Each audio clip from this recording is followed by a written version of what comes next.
नमस्कार, मैं हूं आरजू अंसारी और आप देख रहे हैं राष्ट्रीय जगत विजन न्यूज।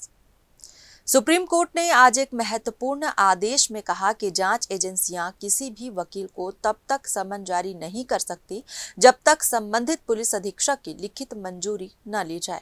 अदालत ने कहा कि ये व्यवस्था वकील और मुवक्किल के बीच की गोपनीयता के अधिकार की रक्षा के लिए जरूरी है। सर्वोच्च न्यायालय ने इस आदेश के साथ ईडी द्वारा वरिष्ठ अधिवक्ताओं अरविंद दातार और प्रताप वेणुगोपाल को भेजे गए समन को भी रद्द कर दिया। मुख्य न्यायाधीश BR गवई, न्यायमूर्ति के विनोद चंद्रन और न्यायमूर्ति NV अंजारिया की पीठ ने ये फैसला स्वयं संज्ञान मामले में सुनाया है। ये मामला उस समय उठा जब ईडी ने मनी लॉन्ड्रिंग जांच के दौरान वरिष्ठ अधिवक्ताओं अरविंद दातार और प्रताप वेणुगोपाल को समन भेजा था।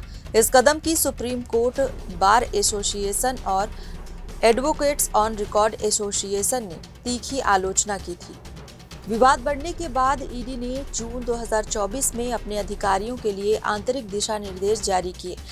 इन निर्देशों में कहा गया कि किसी वकील को केवल निदेशक की पूर्व अनुमति और बार काउंसिल ऑफ इंडिया अधिनियम की धारा 132 के अनुरूप ही समन किया जा सकेगा।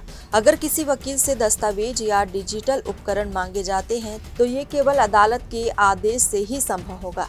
अदालत संबंधित पक्ष को सुनने के बाद ही ऐसे उपकरणों की जांच की अनुमति देगी। जांच के दौरान किसी अन्य मुवक्किल से जुड़ी जानकारी को गोपनीय रखना अनिवार्य होगा। हालांकि इन हाउस काउंसलर जो अदालत में प्रैक्टिस नहीं करते इन संरक्षण के दायरे में नहीं आते।